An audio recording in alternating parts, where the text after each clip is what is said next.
One Greater. I hope you're well. My name is Dan. We got a lot of news to get into today. I was told by multiple people that they didn't think that there would be enough content for a daily climate-related show or news related to climate change. I usually have 40 tabs open. I barely get through half of them, and I save a lot of them for times of more occasions, like would be better occasions than just a throwaway.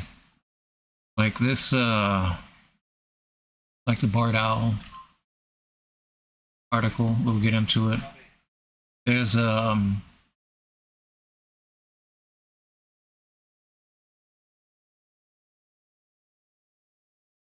lot of flash flooding that's happening in different areas of the world that we're going to take a look at. Malaysia, Ruidoso, New Mexico. I have, this is my first time using a list of topics to go. Usually it's just whichever one I click on next is the one that's chosen. But we do have a lot to get into today.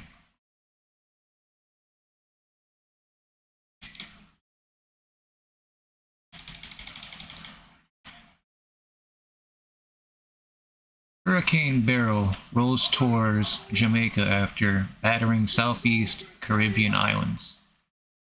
So it's the whole south side of Jamaica. The eye of the storm is going to be sweeping it underneath.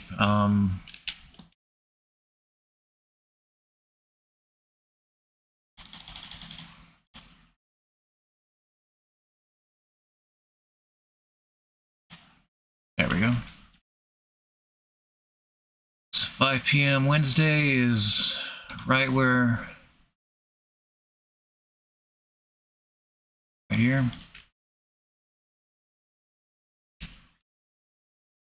As it spirals out. But we can try to take a look.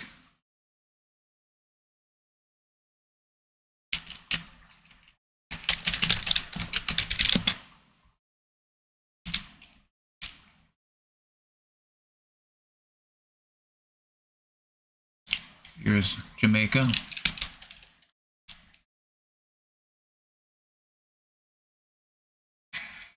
I don't see the eye. Let's take a look.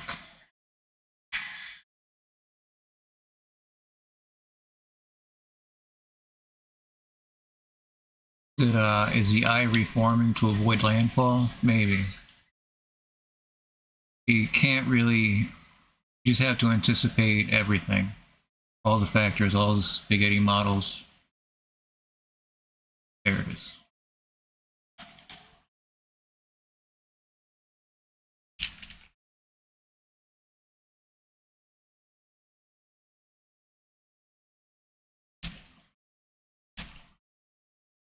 Let's go back for 12 hours. See what this looked like, because there's a lot of action that's happening here, a lot of giant explosions. There's a lot of explosions of energy that's happening.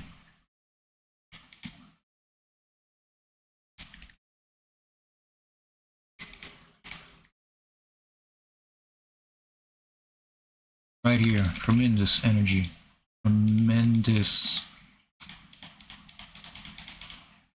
Really popping off.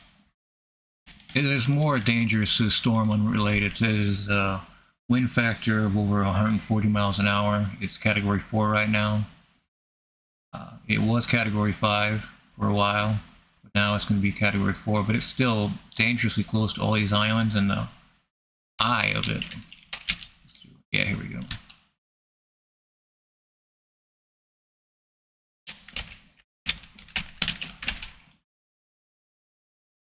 Looks like it's reforming its eye wall.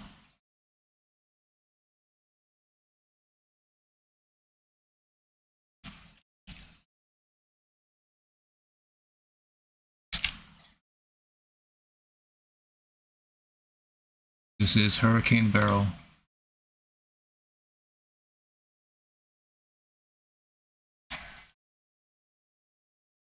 It gets so much more violent because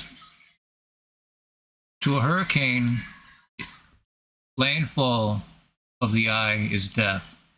It wants to avoid it, so it'll tuck away and reform behind it, reform outside in the sea. See if we can get a look at this eye. Looks like there's a lot of eye reforming. It's, anticipating landfall. It's like sensing it. It wants to stay over water because over land is death for a hurricane. You can really see an eye there.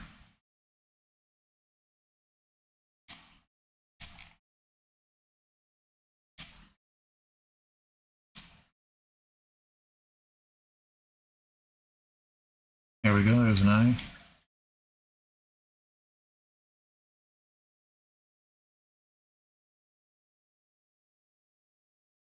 Buzzsaw. Explosions. Tremendous explosions of energy happening all around the storm. Supposed to be like these just mega updrafts.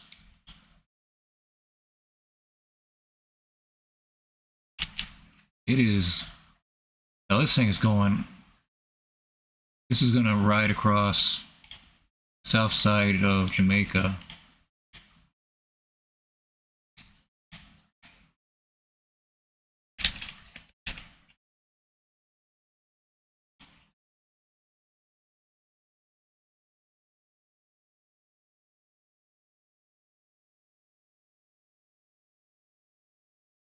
Doesn't want to make landfall, it doesn't want to make true landfall. It's going to keep that eye rolling across the south side of Jamaica. It wants to avoid landfall if it can. So the rest of the storm gets carried out and gets cut off, and those will remain storms locally.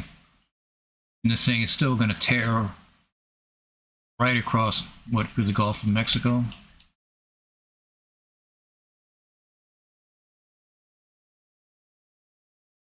So it hits like very southern Texas, northeast Mexico on Monday afternoon. I don't know what time zone this is supposed to be in. Nope, don't know. Just relative like to the time, it's going to be here Thursday at 2 p.m. relative to the time zone. That's fine.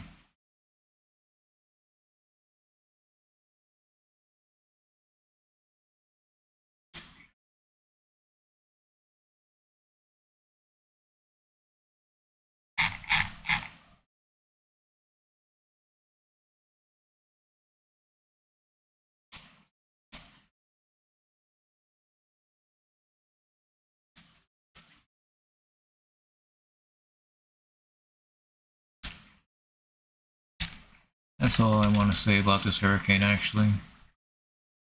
It's intense and breaking a lot of records.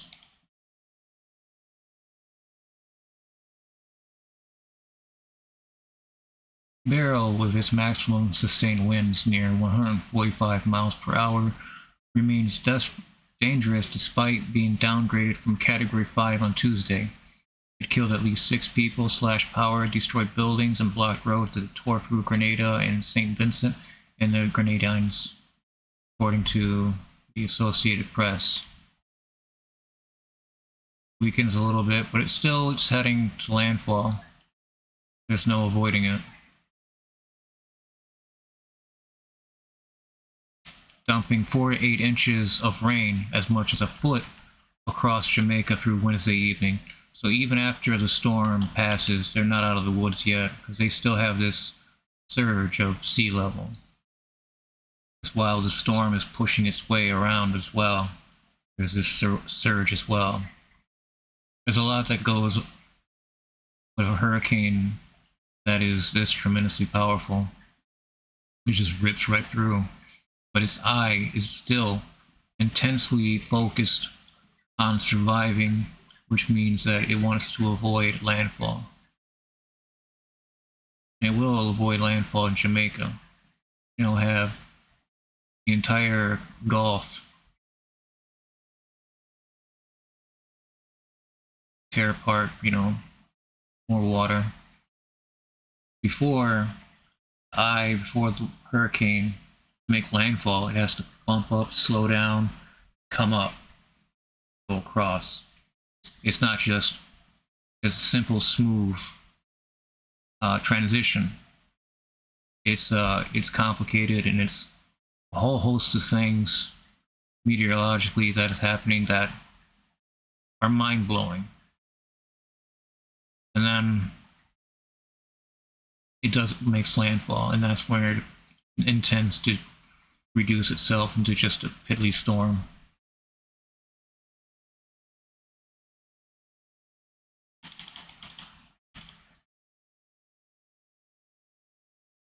Zone of uncertainty, depending on how far north, how far south it lands.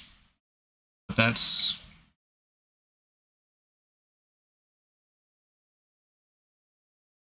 only going to be a tropical storm.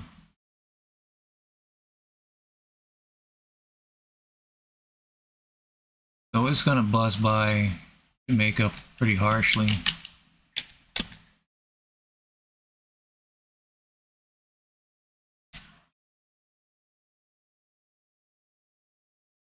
Dropping massive amounts of rain constantly, like rain that you've probably never seen before. Like if you're on here at this island, it's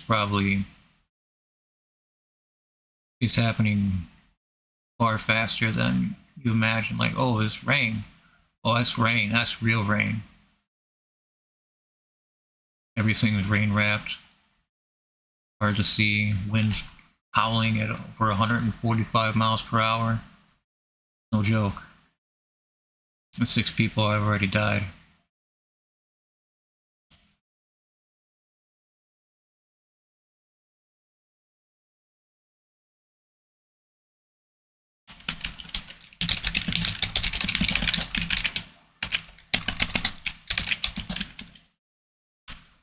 British Columbia flooding.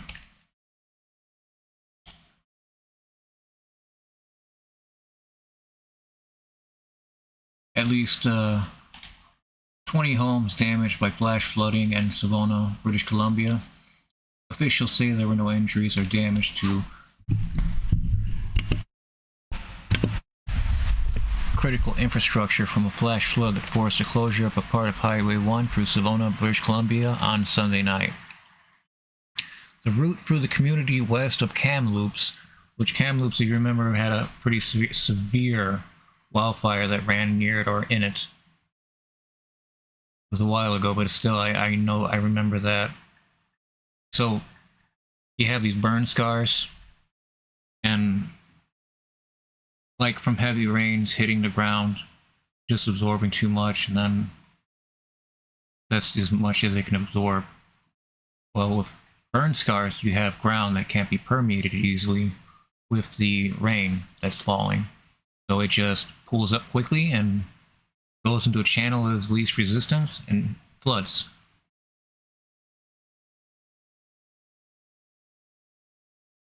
As far as I am aware, there is no repairing or restoring a burn scar. They're permanent scars.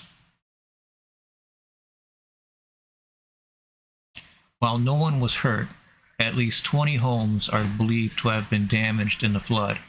Residents in the community said it took just minutes to go from normal to chaos. We tried to stop it. It happened in 10 minutes. Watson had only moved into his home a week ago. Sunday's heavy rain left his new basement flooded when a nearby creek overflowed.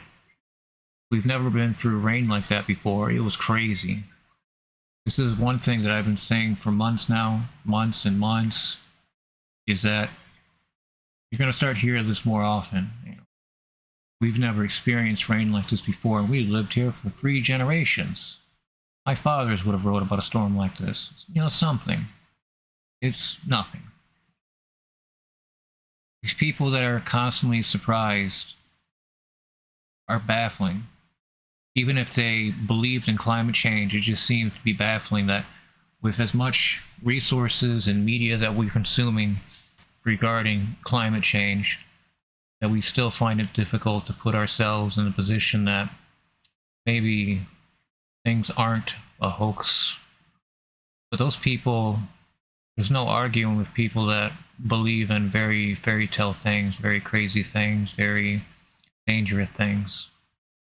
Things that you accumulate so much in your life, you hold so many beliefs to the point that you need an electric monk to carry some of the beliefs for you. It'll deteriorate the monk.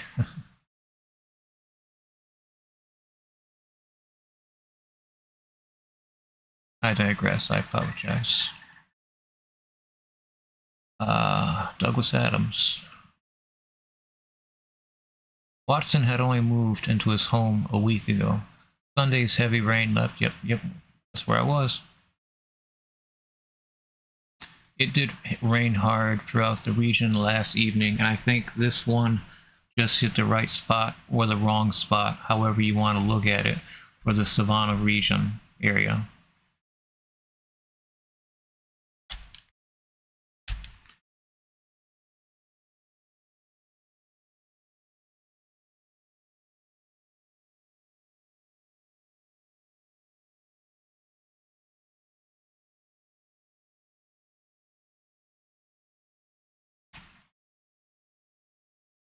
Great if I can get this video to play.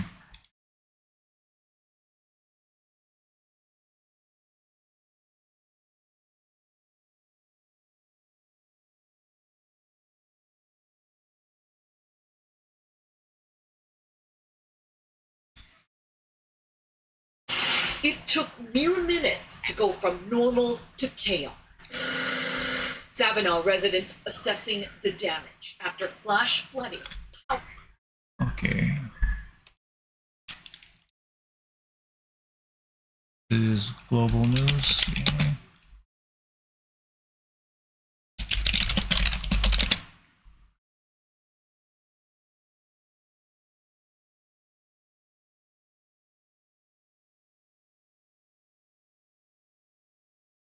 Oh, video here. Hurricane Beryl is roaring across the Caribbean as a powerful Category 4 storm. Now, it's headed right now towards Jamaica and the Cayman Islands. So Beryl is losing some of its intensity right now, but it's still forecast to be near major hurricane strength when it passes near or over Jamaica today. The country's prime minister last night declared the entire island a disaster area for the next week.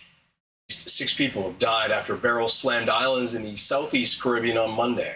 First, we're most concerned about Jamaica, where we're expecting devastating hurricane force winds, life-threatening storm surge, and damaging waves to overspread the island in the next few hours and continue into this evening.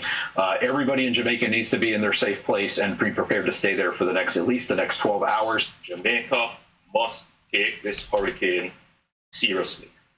If you live in a low-lying area, an area is historically prone to flooding and landslide, or if you live on the banks of a river or a gully, I implore you to evacuate to a shelter or to safer ground. The situation, as you can imagine, is dynamic, and the government continues to monitor developments and will provide regular updates. ODPEM is leading the National Disaster Response. The National Emergency Operations Center in New York has been activated, and all relevant agencies are on high alert. The JCF and the JDF will be fully mobilized to maintain public order and assist with disaster relief as soon as the hurricane has passed. The security forces have developed strategic plans to counter any potential threat of looting or any other opportunistic crimes during this period.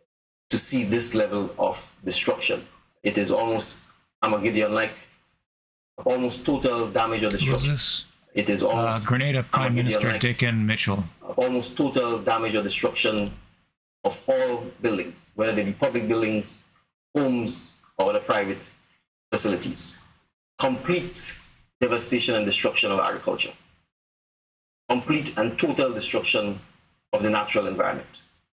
There is literally no vegetation left anywhere on the island of Carriacou. The mangroves are totally destroyed. The boats and the marinas significantly damaged. There is almost complete destruction of the electrical grid. This is... Like, can you imagine going from not being able to see across these canopy of trees to suddenly they're all stripped bare of their leaves and branches? There's a really intense apocalyptic feeling that I think that I couldn't dismiss. Just like this storm shredded all vegetation, all vegetative life in the area and ripped it apart, and all the trees look bare. It looks unnatural. System in Carriacou. The entire communication system is completely destroyed. As of this moment, communication is still a major problem.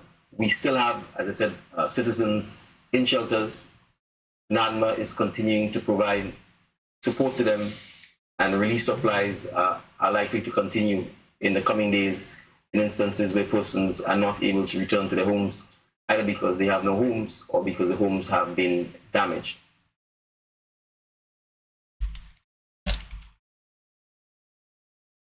People displaced.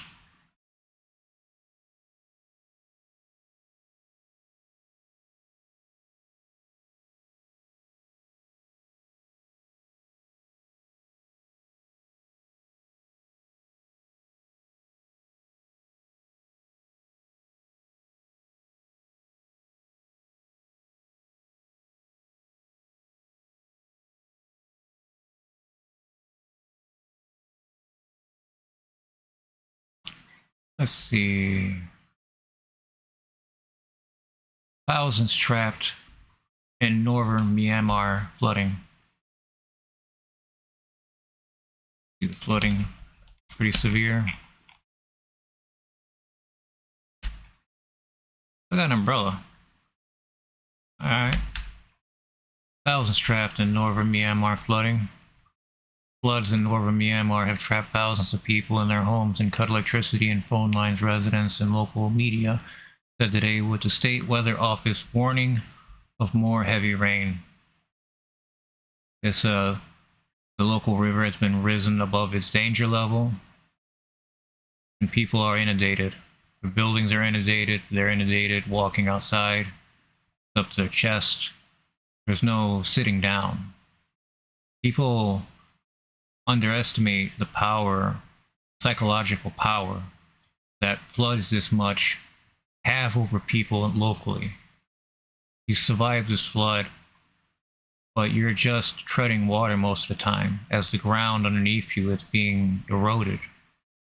Even if you're not moving, the ground is moving underneath you.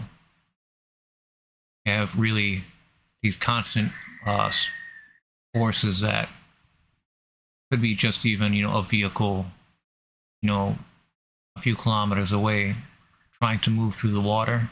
If it's that low enough that it can still drive, you get hit with that, that's gonna mess you up too.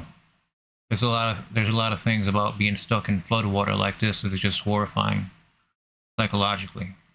You're in the water, it's dirty, it's dirty, and you can't raise your head. You can't put your head underwater for a lot of reasons.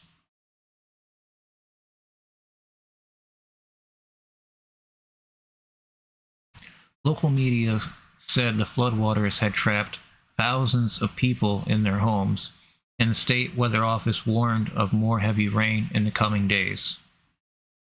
So the local river, the Irrawaddy, could rise from 1.8 meters to 3 meters in the first 10 days of July. So, this happens quick. The danger level of a river is given. You have to respect that because the water is coming. More of it. So much more of it.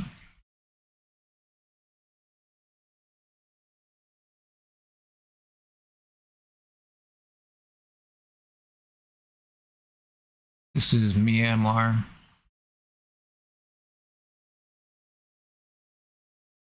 Now here, this is Sabah, Koto Kinabalu. Kinabalu.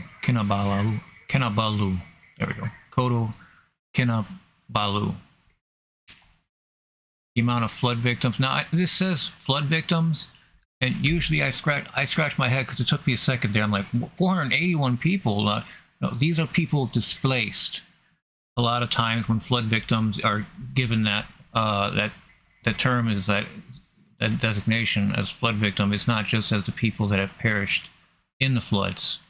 So it took me a minute to look at this, like, okay, these people are displaced. 481 people dying in the flood, and Malaysia would be a lot. This is Kota Kinabalu,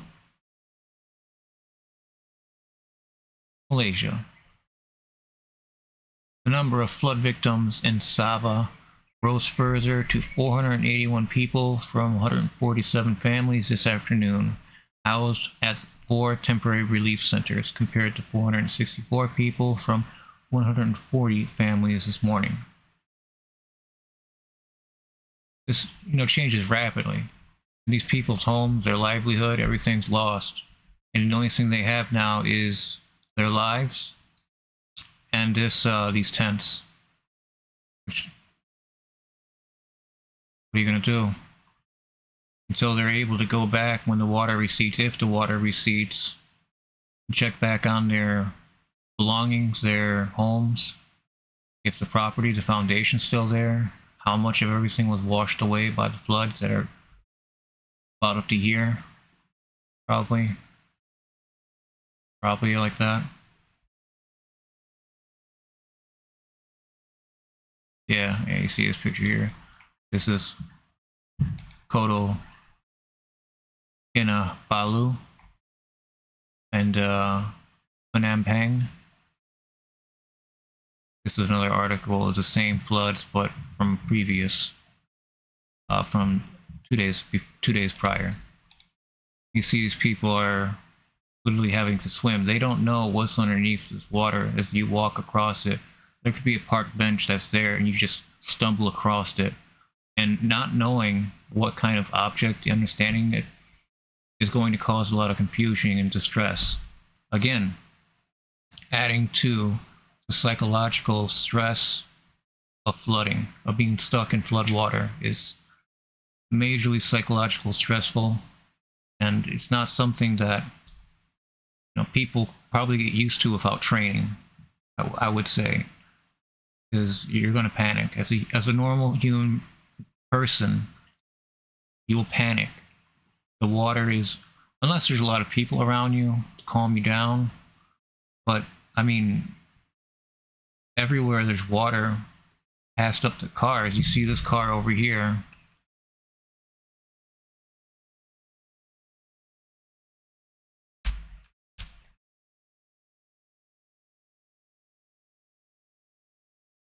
Car right here in the back. You see the water is directly up to the bottom with window or higher. And say the water is 3 to 4 feet high. And these people there, one is walking, the other one looks like he's swimming. Or at least treading water.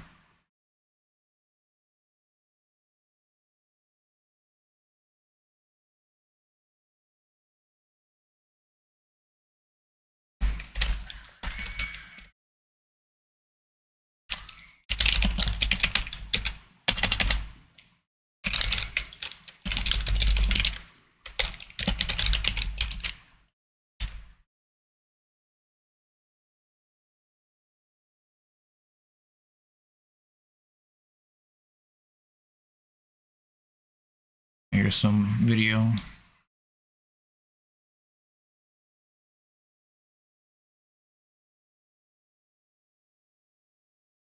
A downpour lasting several hours triggered major floods in the area of Kota Kinabalu and its neighboring Penang district on Sunday. Floodwaters rose to dangerous levels, cutting off roads and causing traffic chaos following heavy rain that started at about noon. Electricity supply was also cut in the affected areas, Sabah Electricity Sendirian Berhad officials saying they had to switch off electricity, especially in Penampang. The situation was also compounded by the high tide at about 4 p.m. That's a raging river. That looks like dam release water. Many residents of Penampang said they were unable to return to their homes as their vehicles failed to pass through due to the floods.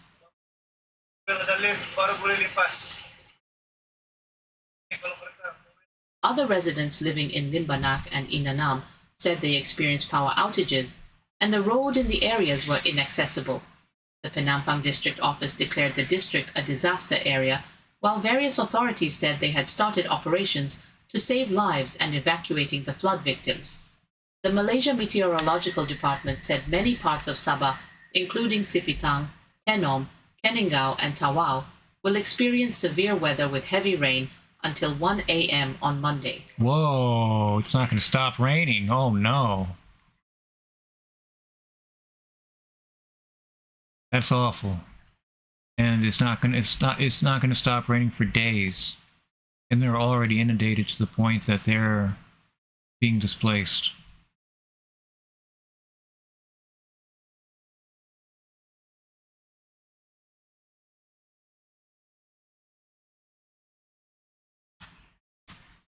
This is just a quick mention.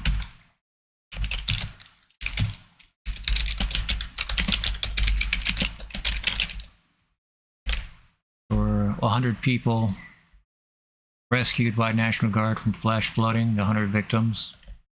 I don't like saying flash flooding victims. I know that's a flash flooding flash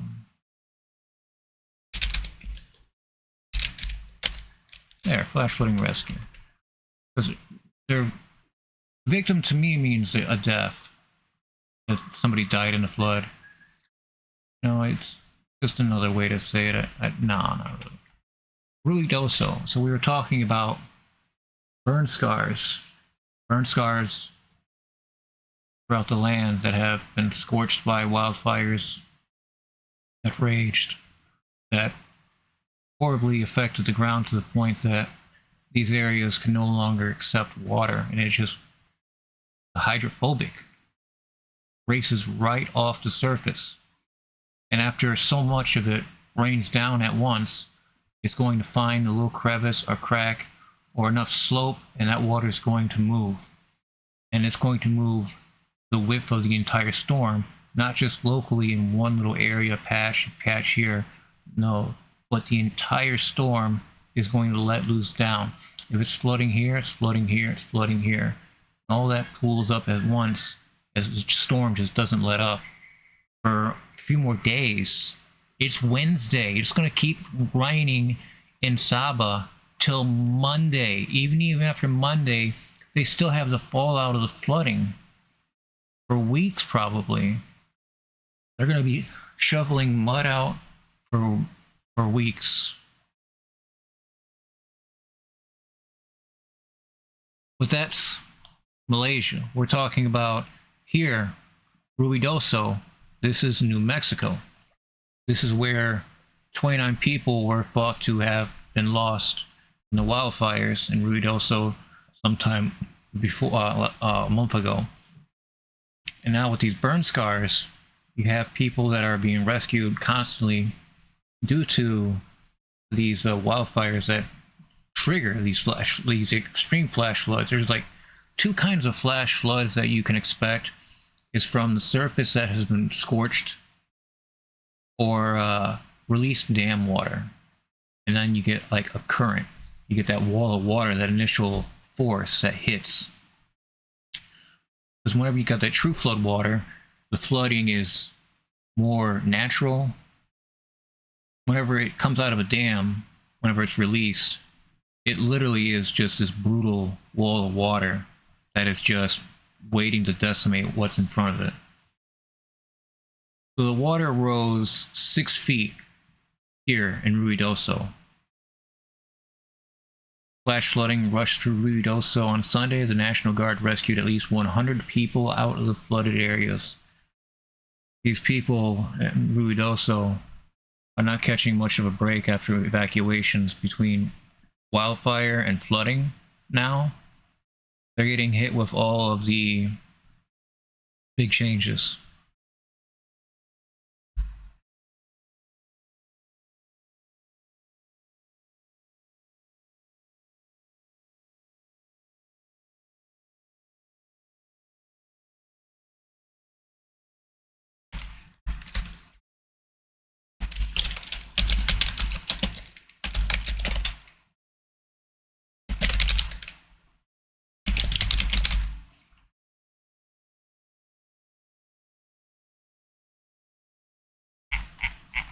This is from AP News. Female suicide bombers kill at least 18 in coordinated attack in Nigeria. Nigeria is a Western African country of over 230 million people. It's a big deal. Maiduguri, Nigeria. Female suicide bombers targeted a wedding, a funeral, and a hospital in coordinated attacks in northern Nigeria that killed at least 18 people, local authorities said Sunday. No one immediately claimed responsibility for the attacks in the Borno state, which has been heavily affected by the insurgency launched in 2009 by Boko Haram.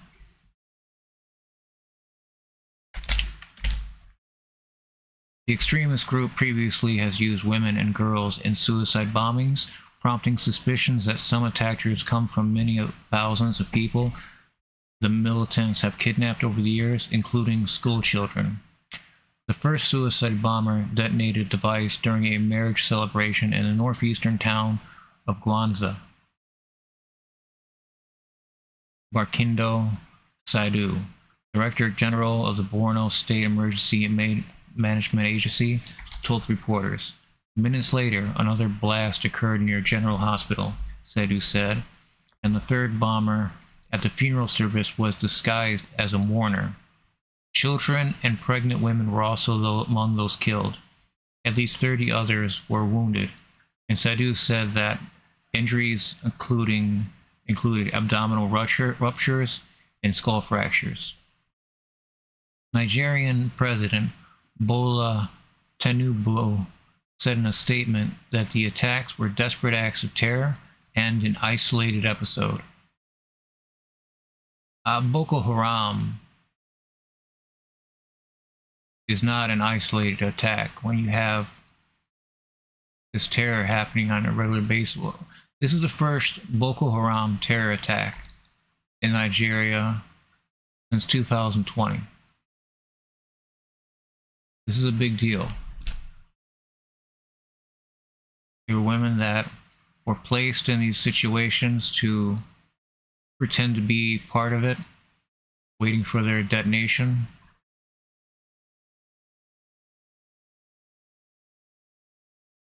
The insurgency, which has spilled across borders around Lake Chad, has killed more than 35,000 people, displaced 2.6 million others, and created a humanitarian crisis. Boko Haram, with one branch allied to the Islamic State group, wants to install an Islamic State in Nigeria, West Africa's oil giant of 170 million people, divided equally between a mainly Christian South and a predominantly Muslim North. The resurgence of suicide bombings in Borno raised significant concerns about the security situation in the region. Boko Haram and bombers, suicide bombers, different places. It's not just said go here and blow this place up. No, you have to pretend to be a mourner born martyr.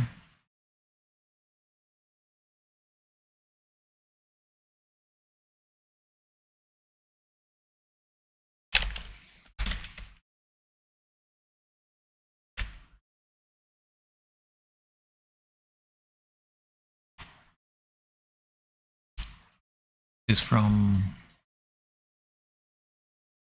WWJ 9 Odyssey, 9:50 a.m. news radio. GM will pay $146 million in penalties because 5.9 million older vehicles emit excess carbon dioxide. General Motors will pay nearly $146 million in penalties to the federal government because 5.9 million of its older vehicles do not comply with emissions and fuel economy standards. The National Highway Traffic Safety Administration said in a statement Wednesday that certain GM vehicles from the 2012-2018 model years did not comply with federal fuel economy requirements. The fine comes after the EPA said its testing showed the GM pickup trucks and SUVs emit over 10% more carbon dioxide on average than GM's initial compliance testing claimed. The EPA says the vehicles will remain on the road and cannot be repaired. The GM vehicles on average consume at least 10% more fuel than the window sticker numbers say, but the company won't be required to reduce the miles per gallon on the sticker, the EPA said. Our investigation has achieved accountability and upholds an important program that's reducing air pollution and protecting communities across the country. GM said in a statement that it complied with all regulations and pollution and mileage certification of its vehicles. The company said it is not admitting to any wrongdoing, nor it failed to comply with the Clean Air Act. The problem stems from a change in testing procedures that the EPA put in place in 2016. Owners don't have to take any action because there is no defect in the vehicles. They're not what's advertised.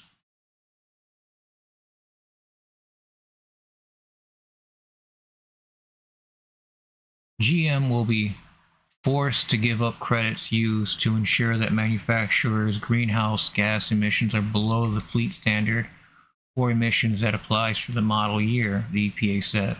In a quartering filing with the Securities and Exchange Commission, GM expects the total cost to resolve the matter will be $490 million USD.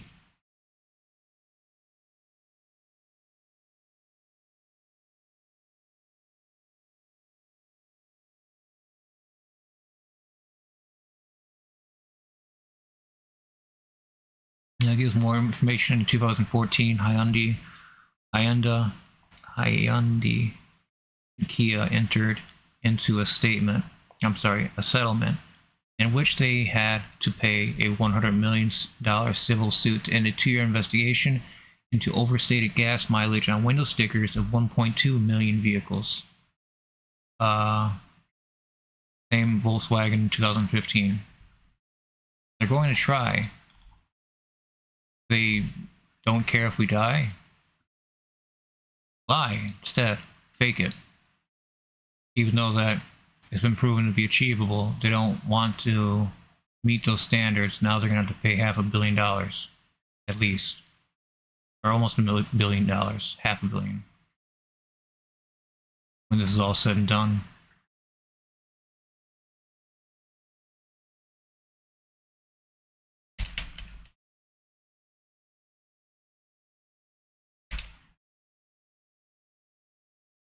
I have time for this article. This is Johnson & Johnson talc, all the talc powder that people put on their balls and everything. It causes cancer, especially in women. Talc gets in them. Gets in anybody, but you see a lot of people want restitution as a result of how long Johnson & Johnson knew the dangers of using talc powder on sensitive areas or at all. Because, some people like to fluff it. So, it shoots up and they're breathing it. They're inhaling it. They're inhaling talc. It's poison. It's giving you all kinds of nasal problems, cancers, you name it. A federal judge on Friday rejected a bid by a group of cancer victims to block Johnson & Johnson from pursuing a proposed bankruptcy settlement of tens of thousands of lawsuits alleging the company's baby powder and other talc products contain cancer-causing asbestos The cancer victims sought a preliminary order in New Jersey on June 11th to prevent J&J from filing for bankruptcy outside the state, which would have effectively foiled the $6.48 billion settlement plan. The motion was part of a class action lawsuit brought by plaintiffs' lawyers opposed to the plan.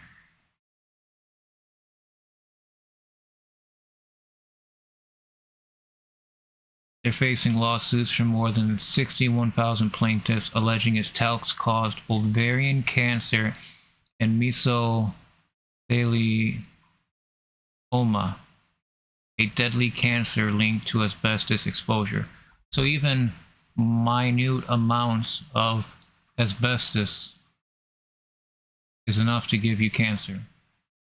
The people that use the baby powder, especially on themselves or in confined areas, they're putting themselves at risk, great risk, for different kinds of illnesses and disease as a result of being contaminated by talc powder. I've been saying this for years. People use Gold Bond and other things too. It's not just baby powder, it's not just women. But any kind of talc powder is pretty dangerous to use, especially in closed conditions, which you're in the bathroom, you know, the door's closed, you're using it on a sensitive area. But women have it different. The talc gets inside them, inside their bodies, gives them ovarian cancer.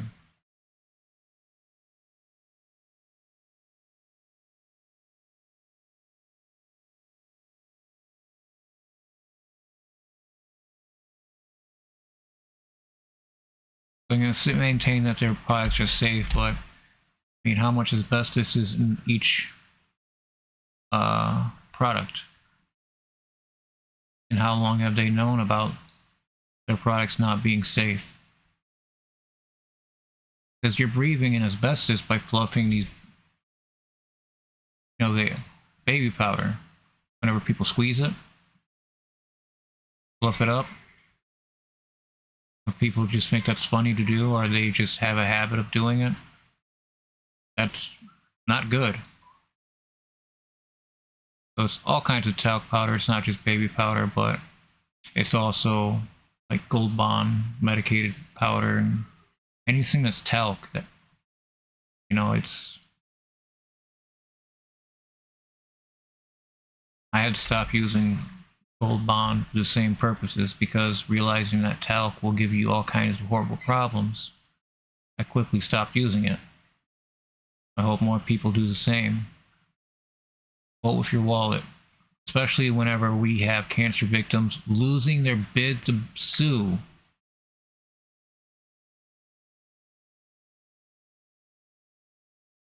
Johnson & Johnson is monsters. These ghouls. What are you going to do? How much more time are you going to give to the process? Especially after it's being blocked. That must be very horrendous feeling. Betrayal.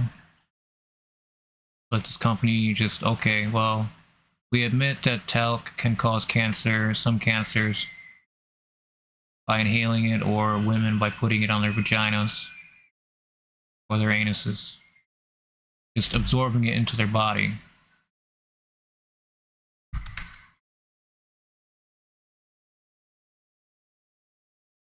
Don't know about testicular cancer and talc powder, but ovarian is a big one. I hope less people use this stuff going forward, but nobody really does what's best, especially when they've been doing it their entire life.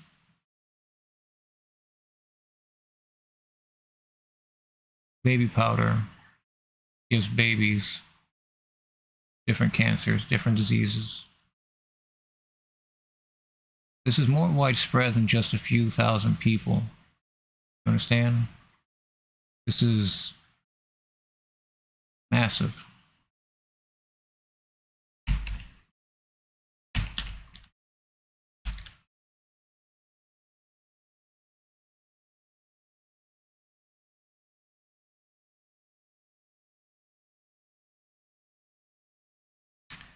U.S. to receive first new pandas in 20 years after farewell party in China. Pandas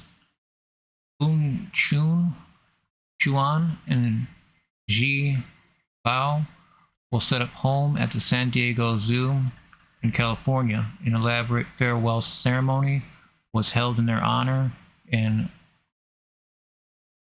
Sichuan, China.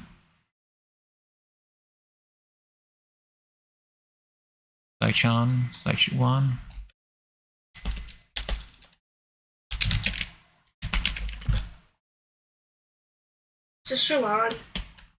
Sichuan. Giant panda lovers rejoice. 2 of the black and white fluff balls are headed to the United States from China, an operation involving a motorcade, a chartered flight, a dedicated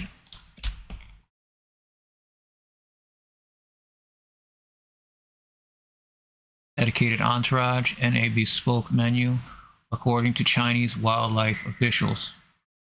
Yan Chuan and Zhan Bao are the first pair of pandas to enter the United States in more than 2 decades and will set up home at the San Diego Zoo in California, the San Diego Zoo Wildlife Alliance said in a statement.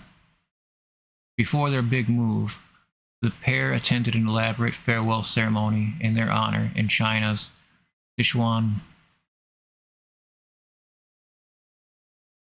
province on Wednesday, which U.S. and Chinese dignitaries attended along with San Diego Zoo Wildlife Alliance President and CEO Paul Barabal and Todd Gloria, San Diego Mayor.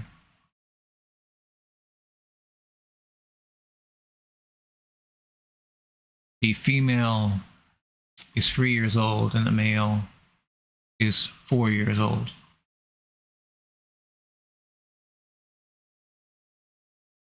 Adding that the duo would enjoy carefully prepared fresh bamboo shoots, fruit, vegetables, and specially made steamed buns during their flight.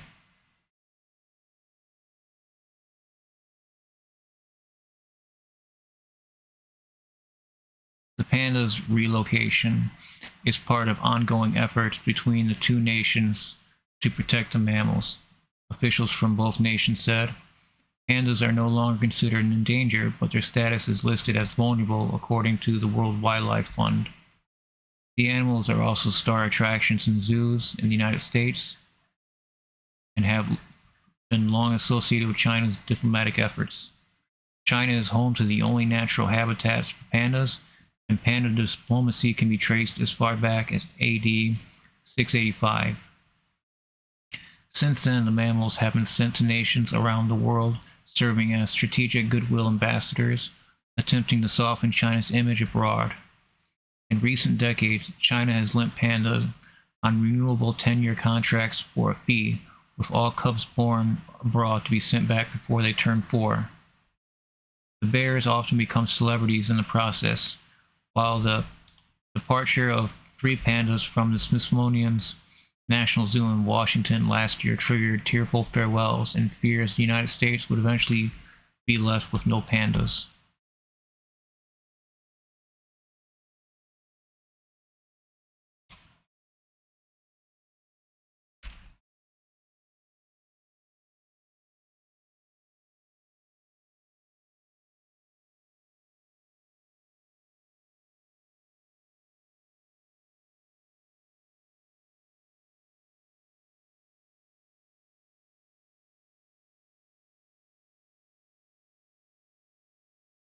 So the Yun Chuan is the son of Zhenzhen, who was born at San Diego Zoo in 2007, San Diego Wildlife Alliance said. Pandas will be given several weeks to adjust to the new surroundings before going on to display members of the public, Alliance said, adding that the zoo would share information about how to see the duo once healthcare teams deemed the pandas ready to meet the public.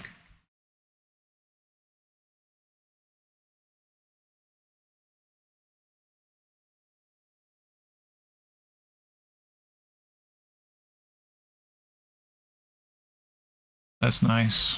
Diplomacy, using panda bears.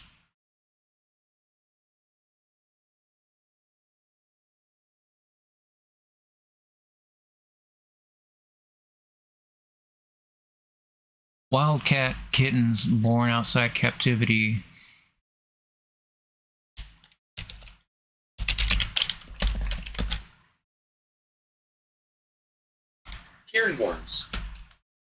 Cairngorms, a major milestone. Adult cats were released into National Park last year after British population had come close to extinction.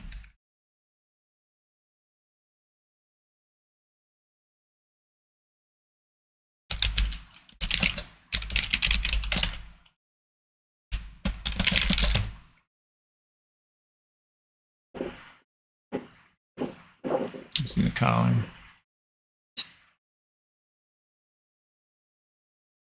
Oh, they're so cute.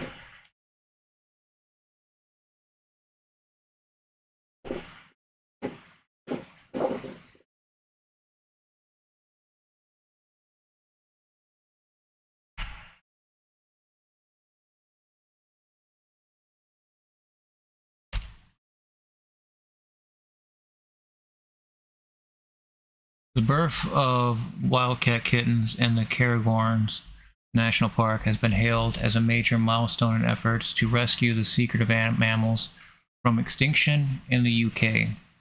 In footage exclusively shared with The Guardian by the Royal Zoological Society of Scotland, RZSS, two of the kittens can be seen playing in grassland with their mother and leaping on a fallen tree branch. These are potentially the first wildcats to be born outside captivity in Scotland for more than 5 years after 19 wildcats, which have been bred at the Highland Wildlife Park near Kangussie, were released last summer in sites across the Cairngorms in a pilot project by the Saving Wildcats Partnership led by RZSS.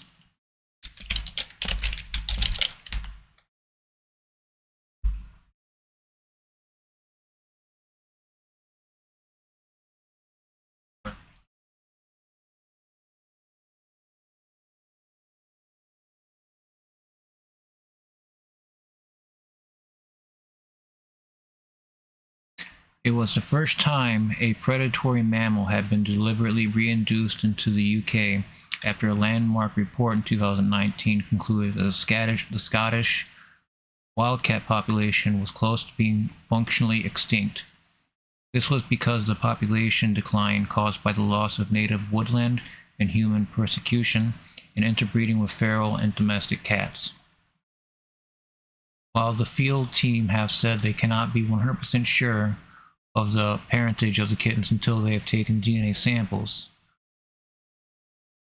All of them look like wildcat kittens, and the two females overlapped very heavily with one of the released males during breeding season, so it is a high probability.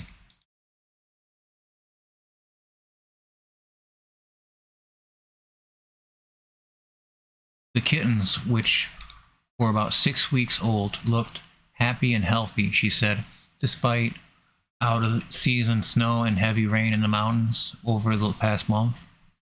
The births were confirmed by camera trap footage after the field team, who were also the cats using GPS tracking collars, suspected at least 2 of the females had given birth when a change in their movements was observed.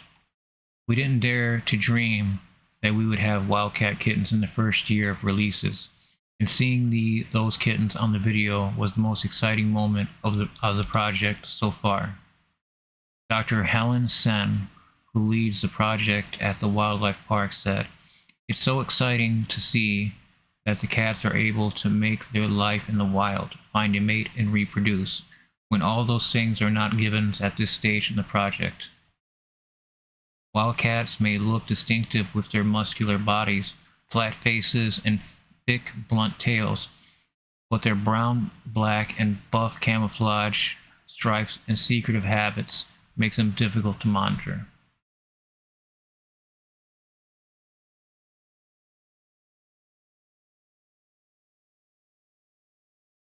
We're only starting out on a journey, and there's a lot of work to be done to reverse what is effectively centuries of decline of species that was once extremely widespread across most of Scotland.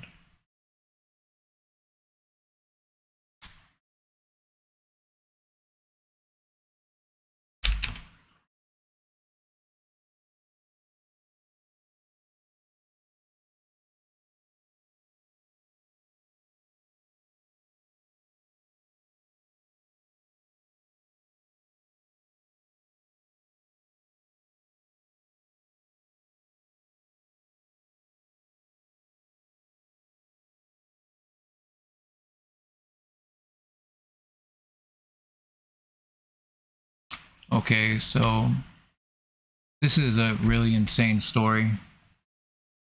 Students at fake university in Michigan created by ICE can sue United States court rules. This is from Detroit Free Press. Students who enrolled at a fake university set up by federal immigration agents have the right to sue the U.S. government, a federal court had ruled. A decision last week by the U.S. Court of Appeals for the Federal Circuit means that hundreds of students who paid tuition at the University of Farmington and Farmington Hills, created by undercover agents with U.S. Immigration and Customs Enforcement, have a legal basis to continue pursuing their claims in court. In 2020, a lawsuit was filed against the U.S. government and the U.S. Court of Federal Claims by attorneys on behalf of Taya Ravi and other students enrolled at the University of Farmington, which no longer exists after ICE shut it down in 2019 and arrested at least 250 of its students. The suit said the U.S. breached their contract with the students by essentially stealing their tuition money, about $11,000 a year for each student. They are asking for their money back and other punitive damages, but the legal claim was dismissed on technical grounds in 2022 by the claims court, which said the case lacked jurisdiction. 3 judges with the appeals court overturned the decision on June 25th and remanded the case back to the claims court.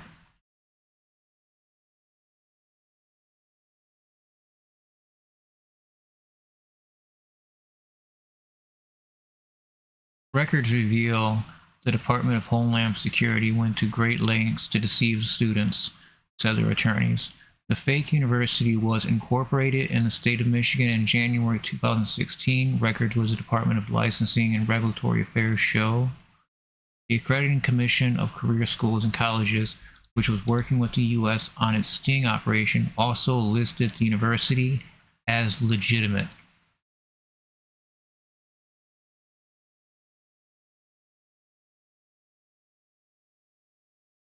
Ravi said he had paid $12,500 in tuition to the University of Farmington when he enrolled in March 2018. He and other students became suspicious when classes didn't start and contacted the university to find out what was happening, but were not helped.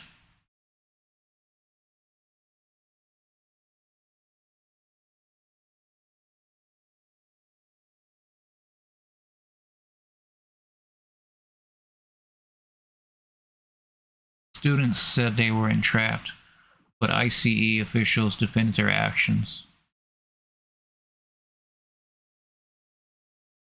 This is insane. So, to entice foreign nationals or illegal nationals, what are they looking for here?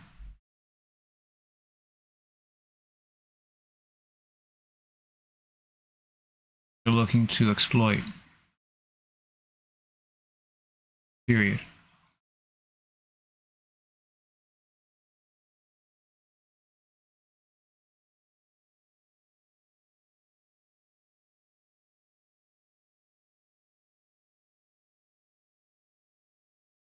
Just Democrats are the only ones that are against this. This is a Republican-led venture.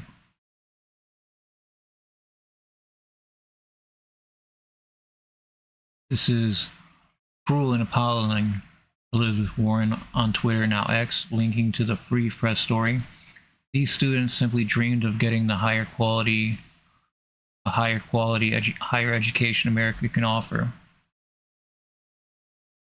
So they deceived these people by propping up a fake school, a fake university, taking their money, and then arrested them for being illegal immigrants.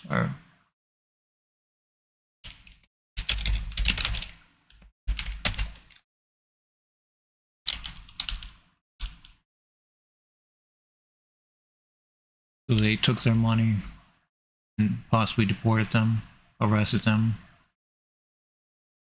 This is horrible.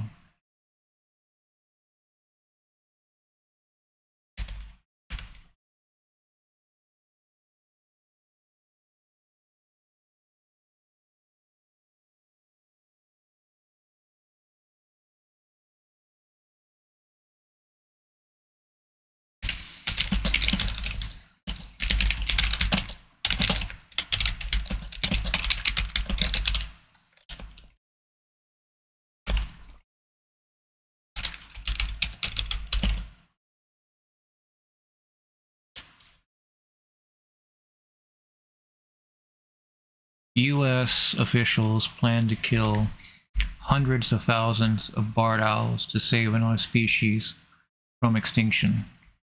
To save the imperiled spotted owl from potential extinction, U.S. wildlife officials are embracing a contentious plan to deploy trained shooters into dense West Coast forests to kill almost 500,000 barred owls that are crowding out their smaller cousins. The U.S. Fish and Wildlife Service on Wednesday was expected to release its final plan to prop up declining spotted owl populations in Oregon, Washington State, and California. The Associated Press obtained details in advance. The plan calls for killing up to 470,000 barred owls over 3 decades after the birds from the eastern U.S. encroached into the territory of the two West Coast owls, northern spotted owls and California spotted owls. The smaller spotted owls have been unable to compete for food and habitat with the invaders. Past efforts to save spotted owls focused on protecting the forest where they live, but the proliferation of barred owls in recent years is undermining that earlier work, officials said. We're at a crossroads. We have the science that indicates that we need to do what we need to do to conserve the spotted owls, and that requires that we take action on the barred owls, said Bridget Morin, a deputy state supervisor for the Fish and Wildlife Service in Oregon. The notion of killing one bird species to save another has divided wildlife advocates and conservationists. Some grudgingly accepted the proposal after a draft version was announced last year. Others denounced it as reckless and a diversion from needed forest preservation. Barred owls already are being killed in spotted owl habitats for research purposes, with about 4,500 removed since 2009, said Robin Baum, barred owl strategy leader for the Fish and Wildlife Service. Those targeted included barred owls in California's Sierra and Nevada region, where the animals have only recently arrived and officials want to stop populations from taking hold. In other areas where barred owls are more established, officials aim to reduce their numbers but acknowledge shooting owls is unlikely to eliminate them entirely. The new plan follows decades of conflict between conservationists and timber companies that cut down vast areas of older forests where spotted owls reside. Early efforts to save the birds culminated in logging bans in the 1990s that rolled the timber industry and its political supporters in Congress. Yet spotted owl population continued to decline after barred owls first started showing up on the West Coast several decades ago. Opponents say the mass killing of barred owls would cause severe disruption to forest ecosystems and could lead to other species, including spotted owls, being mistakenly shot. They've also challenged the notion that barred owls don't belong on the West Coast, characterizing their expanding range as the natural ecological phenomenon. Practical elements of the plan are unworkable, and its adverse collateral effects would ripple throughout these forest habitats. Critics of the plan wrote in a letter earlier this year to Interior Secretary Deb Haaland that was signed by representatives of dozens of animal welfare groups. Researchers say barred owls moved westward by one of two routes: across the Great Plains, where trees planted by settlers gave them a foothold in new areas, or via Canada's boreal forests, which have become more hospitable as temperatures rise because of climate change. Supporters of killing barred owls to save spotted owls include the American Bird Conservancy Cull.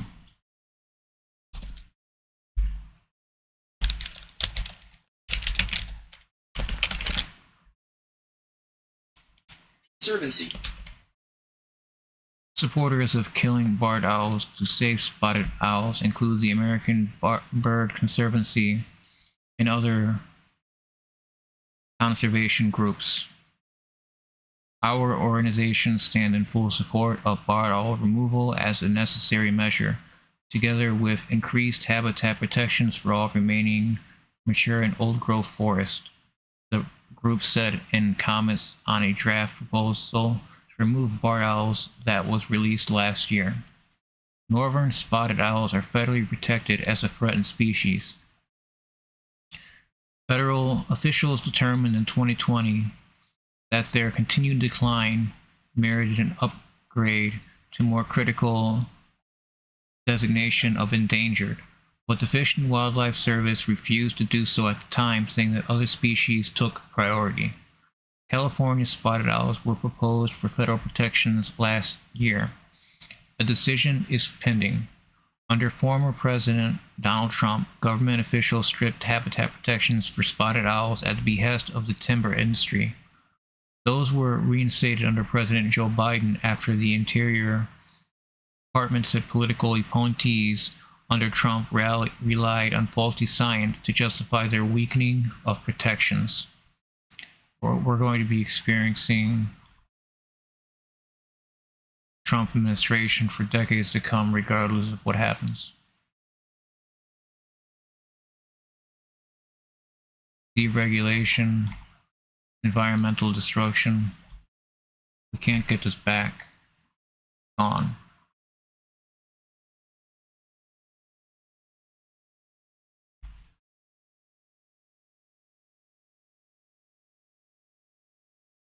Again, I thank you for joining me. Thank you for your time. I appreciate your time.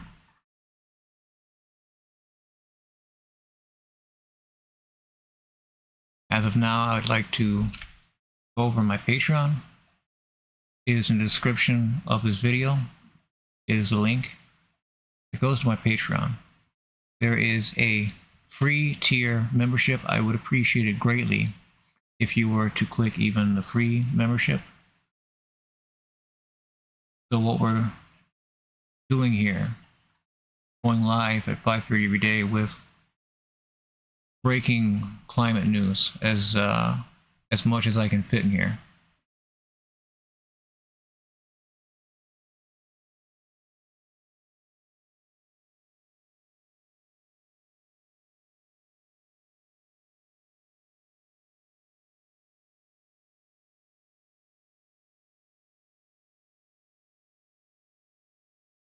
I also have a $5 tier.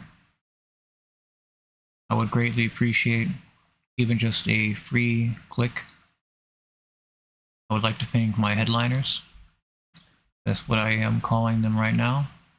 I would like to thank Sarah. I would like to thank Ashley. I would like to thank John. And I would like to thank Mashan. Thank you so much. Your support is greatly appreciated. Right. That is all the time I have for now. I thank you for joining me. I hope you join me again tomorrow, as I am trying to go live every day at 5:30 with cutting edge climate related news. If you appreciate what I do here, I would appreciate it greatly for even to click the free tier membership on Patreon. Thank you so much for joining me. Please take care.